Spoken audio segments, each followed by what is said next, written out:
아버지께 참으로 예배하는 자들은 영과 진리로 예배할 때가 오나니 곧 이때라. 아버지께서는 자기에게 이렇게 예배하는 자들을 찾으시느니라 말씀하십니다. 오늘 이 시간에도 수많은 나라의 열악한 환경 가운데서도 때로는 생명을 걸고 예배를 드리는 사람들이 많이 있습니다. 반면에 너무나 좋은 환경 속에서, 너무나 좋은 조건 속에서 모든 것을 다 갖추고 있지만 그러나 진정한 예배를 찾아보기 힘든 그런 교회들도 많이 있습니다. 이 땅에 수많은 사람들이 예배를 드리고 하나님을 바라보고 있지만 얼마나 많은 교회가 있습니까? 얼마나 많은 사람들이 그곳에서 예배를 드리고 있습니까? 그런데 하나님은 그 가운데서도 찾으시는 사람이 있는데 바로 영과 진리로 예배하는 자들을 찾고 계신다고 말씀하고 있습니다. 많은 사람들이 예배를 드리는데 하나님 예배자를 찾으신다고 말씀하고 있습니다. 오늘 여러분들은 어떠한 환경 속에서 예배에 참석하셨습니까? 어떠한 마음으로 오늘 이 자리에 나오셨습니까? 그리고 어떠한 마음으로 찬양을 드리고 지금 그곳에 앉아 계십니까? 현대식의 화려한 건물과 그리고 첨단 장비를 갖춘 예배, 아름다운 멜로디와 최고의 악기와 연주자들로 드려지는 찬양, 말끔한 정장을 차려입고 예배당을 가득 메운 성도들, 이 모든 것들이 귀한 것입니다. 그렇지만 정작 중요한 신령과 진정이 빠진다면, 하나님께서 그렇게 예배드리는 자를 찾고 계신다고 하셨는데 그것이 빠진다면 아무리 겉모양이 화려해도 하나님을 기쁘시게 해드릴 수가 없습니다. 홍수 속에서 오히려 먹을 물이 없는 것처럼 예배의 홍수 속에서 오늘도 하나님은 여전히 영과 진리로 예배하는 자들을 찾고 계십니다. 유창한 바리새인들의 기도보다는 세리의 진실한 기도를 들으셨습니다. 형식적으로 드린 가인의 제사보다는 믿음으로 드린 아벨의 제사를 받으셨습니다. 모든 소유를 팔아서 드렸지만 그러나 그 중에서 얼마 일부를 감추어 드렸던 아나니아와 삽비라, 아주 많은 액수의 헌금을 드렸지만 그러나 그들은 그 자리에서 죽임을 당했습니다. 반면에 두 렙돈뿐이었지만 온 마음을 담아서, 전 인격을 담아서 자신이 가진 전부를 드렸던 과부를 주님은 칭찬하셨습니다. 마음을 다해서 드리는 예배, 예배의 형식이 아닌 예배의 주인이신 하나님이 중심이 되는 예배, 그분을 사모하며 옥합을 깨뜨려서 가장 귀한 것으로 드리는 예배, 하나님은 오늘도 그러한 예배자를 찾고 계신다는 것입니다. 오늘 본문 시편 84편을 보면 이 시편 기자는 진정으로 예배를 사모하고 그리고 하나님의 성전을 사모하고 하나님의 임재하심을 사모하는 그러한 사람이었습니다. 유대인들은 1년에 3차례 절기를 지키기 위해서 예루살렘 성전으로 올라가야 합니다. 예루살렘 성전을 향해서 순례길에 오른 시편 기자는 성전을 사모하는 마음으로 이 시의 구구절절 그 마음을 표현해서 담아 고백하고 있습니다. 1절에 만군의 여호와여 주의 장막이 어찌 그리 사랑스러운지요. 다른 번역을 보면 주님이 계신 곳이 얼마나 사랑스러운지요, 이렇게 고백하고 있습니다. 왜 주님의 장막을 사모합니까? 그곳에 주님이 계시기 때문이라는 거예요. 내가 진정 사모하는, 내 온 마음을 다해서 사랑하는 그 주님이 계시기 때문에 그 주님이 계신 그 성전을 내가 사모한다고 그렇게 고백하고 있습니다. 그곳에서 주님을 만날 수 있게 그는 기쁨을 감출 수 없을 정도로 그 장막을 사랑한다고 그렇게 고백을 하고 있습니다. 여러분, 오랫동안 집을 떠났다가 이렇게 다시 집으로 돌아가는 그 길은 참으로 가슴 설레는 그런 순간이 아닐 수가 없습니다.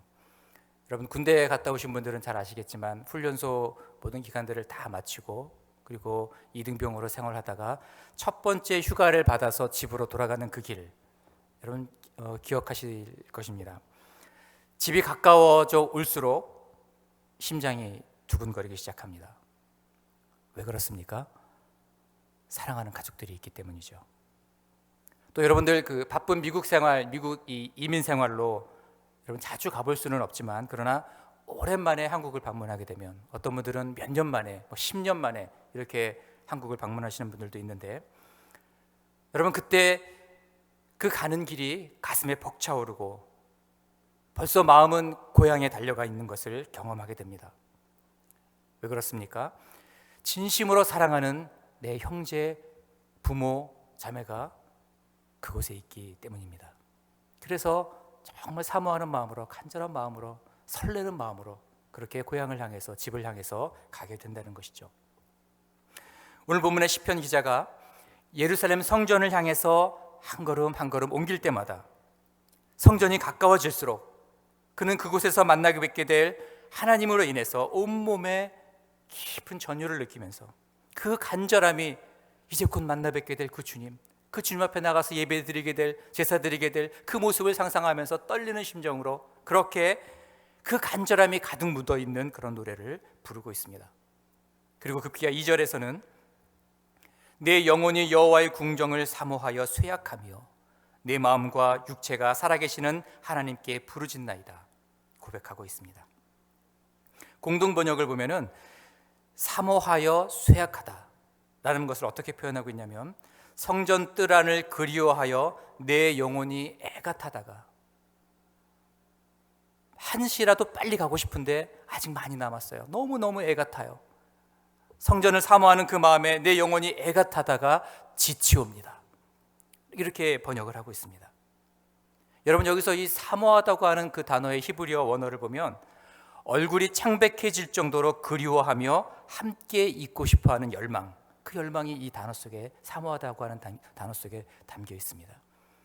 이 시편 기자가 성전을 향해 올라가면서 그 마음이 너무너무 성전을 사모하는데, 그것이 그 얼굴이 창백해질 정도로 너무나도 그리워하고, 그리고 그것에서 주님과 함께 있을 그것을 열망하면서 그렇게 사모한다라고 표현을 하고 있는 것입니다. 여러분 이 시편 기자의 하나님을 향한 사랑, 그 사랑이 여러분 느껴지십니까? 하나님께서 그가 드리는 예배를 받으실 때, 이러한 마음으로 달려가서 드리는 그 예배를 받으실 때 하나님께서 얼마나 기뻐하실까요? 여러분 인간이 어떠한 노력과 어떠한 정성을 다해서 예배를 드린다고 할지라도 하나님께서 우리에게 부어주신 그 사랑의 10,000분의 1이나 갚을 수 있겠습니까마는, 하나님은 이러한 마음으로 하나님 앞에 나가서 예배를 드릴 때 그 작은 것을 보시고 그 마음을 보시고 하나님께서 얼마나 기뻐하시면서 얼마나 큰 복을 부어주고 싶어 하실까요? 그래서 오늘 본문에 주의 집에 사는 자는 복이 있다 라고 이렇게 4절에 말씀하면서 그 이후로 계속해서 복이 등장하고 있습니다. 예배에 대해서 얘기하고 나서는, 그 사모함에 대해서 얘기하고 나서는 계속해서 복이 등장하고 있어요. 특별히 11절에서는 여호와 하나님은 해요 방패이시라, 여호와께서 은혜와 영화를 주시며 정직하게 행하는 자에게 좋은 것을 아끼지 아니하실 것임이니이다 말씀하고 있습니다. 그렇게 사모하는 마음으로 나가는 자에게 하나님께서 아끼지 아니하시고 좋은 것을 부어주신다고 말씀하고 계세요. 얼마나 하나님께서 기쁘셨으면, 얼마나 그 마음에 감동이 되셨으면 좋은 것을 내가 아끼지 않겠다 말씀하고 있는 것이죠. 12절에서는 주께 의지하는 자에게 복이 있다 이렇게 말씀하고 있습니다. 다른 것을 바라보는 것이 아니라, 다른 것에 마음을 빼앗기는 것이 아니라 주께 의지하는 자에게 복이 있다. 복이 다른 곳에서 오는 것이 아니에요. 주님을 의지하는 자에게 복이 부어질 것이다 말씀하고 있는 것이죠. 여러분 하나님이 찾으시는 이러한 예배자에게 좋은 것을 아끼지 않고 부어주시겠다고 말씀하고 있습니다. 우리가 복 때문에 예배하는 것이 아니라 예배자가 되었더니, 하나님이 찾으시는 신령과 진정으로 예배하는 예배자가 되었더니 복이 따라오더라는 것입니다. 하나님의 마음을 기쁘시게 하면 하나님께서 복으로 갚아주신다는 것입니다. 여러분 우리가 이러한 마음으로 모든 예배에 나아간다면, 벌써 집에서부터 옷을 입고 준비하면서부터 내가 궁전을 사모해서 내가 정말 얼굴이 창백해질 때까지 빨리 내가 주님 만나고 싶다, 빨리 가서 정말 내가 낼 수 있는 가장 큰 목소리로 하나님을 찬양해야 되겠다, 내가 온 정성을 다해서 온 마음을 다해서 내 심장 깊은 곳에서 나오는 고백으로 하나님께 감사의 기도를 드려야 되겠다, 그러한 마음으로 달려와서 예배를 드린다면 우리의 예배는 얼마나 달라지게 될까요? 우리 찬양대가 그러한 마음으로 하나님을 찬양한다면, 우리 두나미스가 그러한 심정으로 하나님께 찬양을 드린다면, 우리 모든 성도들이, 모든 회중이 그러한 마음으로 이 자리에 나와서 하나님을 찬양한다면, 여러분, 우리 예배 가운데 얼마나 놀라운 일들이 일어나게 될까요? 저와 여러분들이 하나님을 감동시키는 예배자가 되시기를 간절히 소망합니다. 그래서 하나님께서 정말 그 예비하신 그 복을 쌓을 곳이 없도록 부어주시기를 기뻐하시는 그 복을 여러분 모두에게 부어주시고, 그 기쁨을 이기지 못하시는, 우리 예배를 받으시고 감격해서 감동하셔서 복을 부어주시는 그런 은혜가 모든 예배마다, 모든 삶의 순간마다 함께 하시기를 간절히 바랍니다. 오늘 본문 시편 이 84편을 성경에서 보면은 이 성경 바로 앞에 이제 맨 윗줄에 표제가 붙어 있습니다. 뭐라고 붙어 있냐면 고라 자손의 시, 인도자를 따라 깃딧에 맞춘 노래, 이렇게 쓰여져 있습니다. 즉 찬양대 지휘자가 인도를 하고, 그리고 깃딧이라고 하는 악기, 오늘날 그 기타와 비슷한 악기라고 하는데요, 그 깃딧이라고 하는 악기에 맞춰서 다 함께 부르는 그러한 노래라는 것입니다. 그런데 이 시편 84편의 저자가 다윗이 아니라 고라 자손이라는 부분에 우리는 좀 주목해서 볼 필요가 있습니다. 여러분 잘 아시는 대로 시편의 저자가 약 10여 명 정도가 되는데요, 대부분의 시편을 다윗이 썼습니다. 그리고 솔로몬이 쓴 시편이 있고 또 모세가 쓴 시편이 있습니다. 그 외에도 헤만과 아삽과 에단과 그리고 고라 자손들이 쓴 시편, 이런 것들이 있습니다. 그런데 엄밀히 따지자면 헤만이나 아삽이나 에단, 이 사람들도 고라 자손들이에요. 고라 자손들 중에서 이름이 밝혀진 사람들은 그 이름을 성경에 기록을 했지만, 이름이 정확하게 뚜렷하게 밝혀지지 않은 사람들은 그냥 고라의 자손이라고 이렇게 이름이 붙여져 있다고 하는 것이죠. 여러분, 고라라고 하는 사람이 도대체 누구이기에 그의 자손들이 이토록 하나님을 사모하면서 이렇게 주옥 같은 시편을 노래할 수 있었을까요? 도대체 성경에 나오는 고라가 누구길래 이렇게 그의 자손들은 하나님 앞에 귀하게 쓰임받으면서 하나님께 영광을 돌리는 그런 복의 자손들이 다 될 수 있었을까요? 놀랍게도 이 고라라고 하는 사람은 이스라엘의 역사 속에서 매우 부정적인 인물로 등장을 합니다. 민수기 16장에 보면 고라는 레위의 증손자였고, 그리고 이 모세와 아론의 사촌이었습니다. 이 고라에게 맡겨진 직무는 성막에 들어와서 성막 안에서 봉사를 하고 섬기는 그런 일을 하는 것이었습니다. 그런데 어느 날 고라의 마음속에 불만이 싹트기 시작했습니다. 아니, 나도 레위인이고 모세도 레위인이고 아론도 레위인인데 왜 아론은 대제사장이 돼서 저렇게 모든 업무를 맡고, 또 왜 모세는 이 민족의 지도자가 돼서 여기 사람들 앞에 서서 이 민족들을 이끌고 있을까? 나도 똑같은 레위인인데. 이런 불만을 갖기 시작했습니다. 왜 나는 성전에서 허드렛 일이나 하고 제사장을 돕는 그런 일들을 해야 하는가? 자존심이 상했습니다. 그래서 고라는 다단과 아비랍과 온이라고 하는 사람은 선동해서 당을 짓습니다. 그리고 지휘관 250명과 함께 아론과 모세를 대적합니다. 그때 하나님께서 진노하셔서, 모세와 아론을 대적한다는 것은 곧 하나님을 대적하는 것과 똑같은 거예요. 하나님께서 진노하셔서 그 결과 땅이 갈라져서 고라와 그와 함께한 모든 무리들을 삼켰다, 그렇게 성경은 기록하고 있습니다. 뿐만 아니라 그 처자와 유아들까지 다 땅이 갈라져서 그들을 다 삼켜버렸습니다. 그런데 이 사건을 회상하는 내용이 민수기 26장에 또 등장을 하는데, 거기에 보면은 고라의 아들들은 죽지 아니하였더라 라는 그런 기록이 있습니다.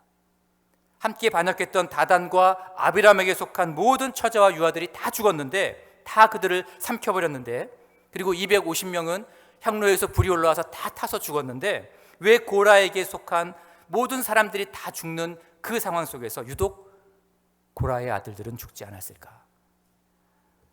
그 이유인즉슨 하나님의 심판이 내리기 전에 모세가 그들 가운데서 떠나라고, 그 패역한 고라와 다단과 아비람과 그들 사이에서 떠나라고 그렇게 회중들에게 명령을 내립니다. 그 명령을 듣고 아버지 고라에게서 그의 아들들이 떠났기 때문입니다. 부모의 죄를 답습하고 부모의 죄를 반복하지 않고 죄를 끊어버리고 그 죄에서 떠났다는 것입니다. 모세와 아론을 반역하고 하나님을 대적했던 그 죄에서 그들은 똑같이 하지 않고 그 죄의 현장에서 떠나 의를 선택했다고 하는 것이죠. 여러분, 부모가 아무리 하나님을 대적하고 모세를 대적해도 고라의 아들들은 그것을 끊고 믿음으로 죄를 극복해서 새로운 신앙의 출발선이 되었습니다. 그들의 자손 가운데 훗날 사무엘이 등장하고, 그리고 성전에서 찬양대를 맡아 섬겼던 헤만이나 아삽이나 에단 같은 사람들이 그의 자손들 중에서 배출이 됩니다. 뿐만 아니라 오늘 시편 84편을 지었던 고라의 자손도 하나님을 사모하고 성전을 사모하는 그러한 예배자가 되었다는 것입니다. 여러분, 고라의 자손들은 환경을 탓하고 조상을 탓하고 내 팔자를 탓하고 그렇게 하지 않았어요. 가문에 치명적인 오점을 남긴 아버지를 원망하지 않았어요. 그저 그들은 죄를 끊어버렸고, 그리고 그들에게 주어진 임무, 맡겨진 사명을 끝까지 불평하지 않고 헌신적으로 최선을 다해서 그것을 감당했습니다. 최선을 다해서 성전을 섬기는 일을, 그 아버지가 불평했던 그 일을 그들이 맡아서 계속해서 감당했습니다. 그리고 오늘 본문 10절에 놀라운 고백을 하고 있습니다. 주의 궁정에서의 한날이 다른 곳에서의 첫날보다 나은즉 악인의 장막에 사는 것보다 내 하나님의 성전 문지기로 있는 것이 좋사오니. 여러분, 고라는 성전에서 섬기는 그 일을 하찮은 일로 여겼습니다. 그래서 불평하고 원망하고, 그래서 급기야 하나님을 대적하는 그런 자리까지 나갔습니다. 그런데 오늘 이 시편 84편을 기록한 이 고라의 자손은 그것이 성전의 문지기라고 할지라도, 내가 화려한 집에 살며 배불리 먹고 마시고 즐길 수 있는 그 어떠한 악한 일보다도 내가 단 하루를 살아도 주님과 함께 주님의 전에 살고 싶다고, 내가 성전의 문지기가 된다 할지라도 주님이 계시는 그 성전에 단 하루라도 살았으면 좋겠다고, 그것이 아무리 작은 일이라 할지라도 주님을 위해서라면 그것을 기꺼이 그것을 감당하겠다고 그렇게 고백하고 있습니다. 너무나도 반대되는, 고라는 성전을 섬기는 일이, 이 회막에서 허드렛 일을 하는 것이 하찮은 일이라고 불평하고 시기하고 질투하고 하나님을 대적했는데, 오늘 시편 84편의 기자는 내가 내 아버지의 집에서, 내 아버지의 성전에서 그 성전의 문지기라도 좋으니 하나님의 전에, 그 하나님의 그 성전에 거하고 싶다고 그렇게 고백을 하고 있습니다. 여러분, 하나님을 사랑함으로 사명을 감당하면 무슨 일을 하느냐보다도 누구를 위해서 하느냐가 더 중요해집니다.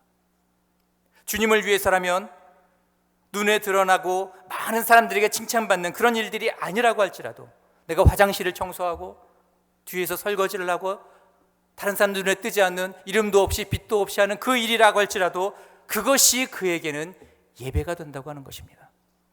하나님을 사랑하는 마음으로 작은 일 하나를 하는 것, 그것이 예배고, 하나님께서는 이곳에서 큰 소리로 찬양하는 것보다도 그 작은 일로 예배자의 마음으로 하나님 앞에 드리는 것, 그것을 예배로 받으시고 그것을 기뻐하신다는 거예요.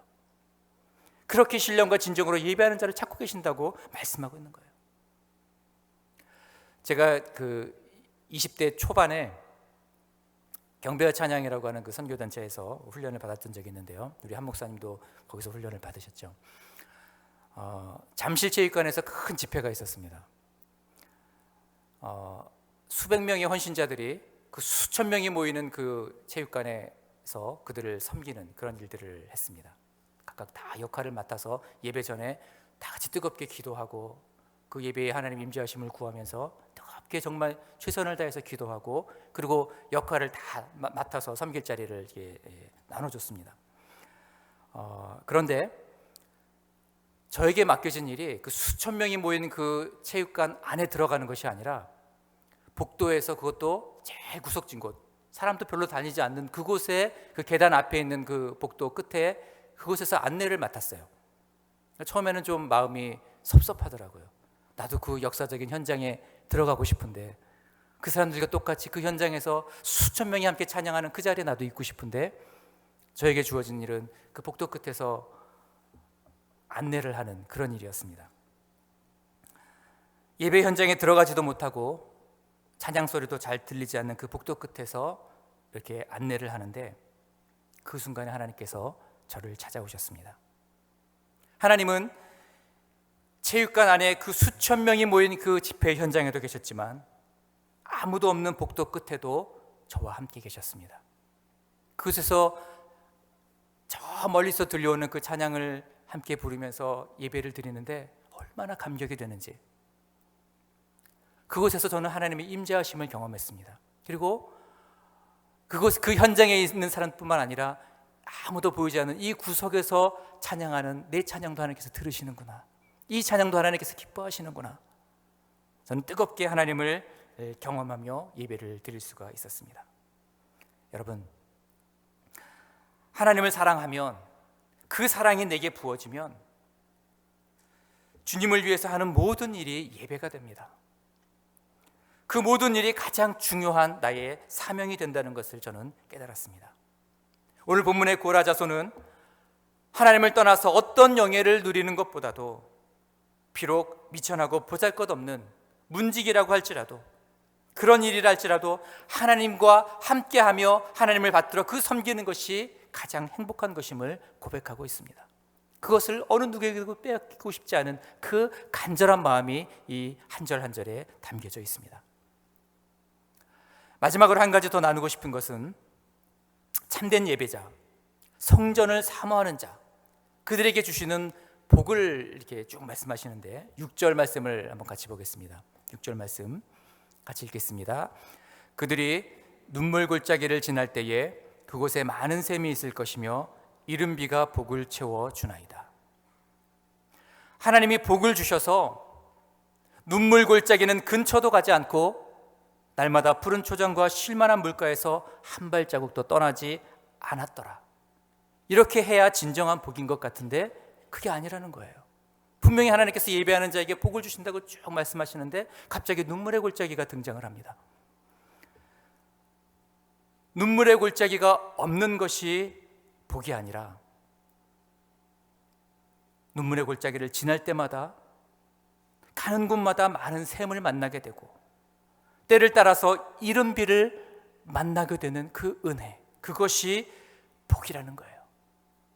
여러분, 진정한 복은 고난이나 고통이 없는 것이 복이 아니라 어떠한 고난을 만나도 은혜를 부어주심으로 넉넉히 이길 수 있는 것, 고비마다 은혜를 경험하고 살아계신 그 하나님의 손길을 경험함으로 승리하게 되는 것, 여러분, 그것이 진정한 축복이라고 하는 것입니다. 고난이 없는 것이 복이 아니라는 거예요. 유다의 여러 몇몇 안 되는 20명의 왕 중에서 그 선 왕이 몇 명 안 되는데, 그 중에서 하나님께서 가장 기뻐하셨던 왕 중에 하나가 히스기야였습니다. 히스기야 왕이 왕이 된 후에 그 아버지가 성전문을 다 닫아버리고 성전을 회파하고 우상을 섬겼던 그 모든 일에서 떠나서 성전을 그 왕이 된 첫째 해 첫째 달부터 개혁을 시작합니다. 성전을, 무너진 성전을 다 수축해서 고치고 성전을 청결하게 깨끗하게 하고 다시 제사장들을 세우고 예배를 회복시키고 종교를 개혁해서 모든 우상과 산당을 다 제거하고, 그리고 모든 그 백성들과 함께 유월절 제사를 성대하게 하나님 앞에 올려드렸습니다. 그랬더니 그 다음 절에 등장하는 말이, 그 결과 하나님께서 히스기야를 형통하게 하셨다라는 그런 결론으로 끝을 맺고 있습니다. 그런데 바로 그 다음 장에 들어가자마자 아수르 왕 사네립이 그의 모든 군대를 이끌고 예루살렘을 함락시키기 위해서 쳐들어왔다는 내용이 기록되어 있습니다. 하나님이 히스기야를 형통케 하셨다고 하셨는데 그의 모든 그 열심과 그의 신앙과 믿음과 하나님을 기쁘시게 되는 그런 모든 행위를 통해서 하나님께서 그걸 받으시고 형통하게 하셨더라 했는데, 바로 그 다음 장, 다음 절에 사네립이 그의 온 군대를 이끌고 쳐들어왔더라, 전쟁이 있었더라 라는 말씀이 등장을 하고 있습니다. 하나님께서 실수를 하셨든지 아니면 우리가 형통을 잘못 알고 있는 것이든지 둘 중에 하나입니다. 여러분, 그리스도인들에게 형통은 전쟁이 없는 것이 형통이 아니라 히스기야처럼 전쟁이 일어나도 하나님을 의지하고 기도했을 때 하나님께서 천사를 보내주셔서 하룻밤 사이에 18만 5천 명이 죽게 되는 것, 어떠한 위기도 하나님이 함께 하심으로 넉넉히 이기는 것, 여러분 그것이 형통이라고 하는 거예요. 하나님께서 그것을 형통으로 히스기야에게 부어주셨다고 하는 것입니다. 그러므로 사랑하는 성도 여러분, 지금 눈물의 골짜기를 지나가는 것 같고 곤고함과 뼈를 깎는 것 같은 그런 고난을 보내시는 분들이 있다면, 그 고난의 시간을 보내시는 것 같은 그런 느낌을 받는 분들이 있다면, 오늘 고라의 자손들처럼 더욱 주님을 의지하고 더욱 주님을 사모하고 더욱 주님을 예배하시기를 바랍니다. 눈물의 골짜기 한가운데서 그러한 자들에게 하나님께서 샘을 주실 것이고 이른비를 풍성하게 부어주셔서 열매를 거두게 하실 줄로 분명히 믿습니다. 사랑하는 성도 여러분, 저는 오늘 이 시편 기자의 고백처럼 날마다 주님의 임재를 갈망하며 내가 집에 있든지 직장에 있든지 교회에 있든지 학교에 있든지 어느 곳에 있든지 가는 곳마다 주님을 만나고 그 주님의 임재하심을 경험하기를 갈망하고, 그리고 그분이 임하시는 곳, 그 주의 장막을 내가 쇠약하기까지 사모하는 자가 되기를 원합니다. 주님을 위한 일이라면 그것이 내 하나님의 성전의 문직이라고 할지라도 그것을 기쁨으로 감당하기를 원합니다. 아무도 알아주지 않는다고 할지라도 하나님이 기뻐하시는 일이라면 그것을 최선을 다해서 예배드리는 마음으로, 예배자의 마음으로 그것을 감당하기를 원합니다. 어떠한 악인의 장막이 날 유혹한다고 할지라도 하루를 살아도 주님 품 안에 있기를 간절히 소망합니다. 조상 탓, 환경 탓, 부모 탓하지 않고 믿음의 세대가 되어서 내가 믿음을 일으킴으로 말미암아서 저희 후손들도 악을 끊어버리고 하나님을 사모하는 그런 예배자로 살아가도록 그렇게 만들고 싶습니다. 그것이 오늘 저의 기도 제목입니다. 사랑하는 성도 여러분, 이러한 은혜가 저와 여러분 모두에게 부어주시기를 간절히 사모합니다. 오늘 이 고라의 자손이 시편 84편을 통해서 고백했던 그 한 절 한 절의 고백이 여러분들의 입술 가운데, 날마다 모든 삶 가운데 함께 하시기를 주님의 이름으로 축원합니다.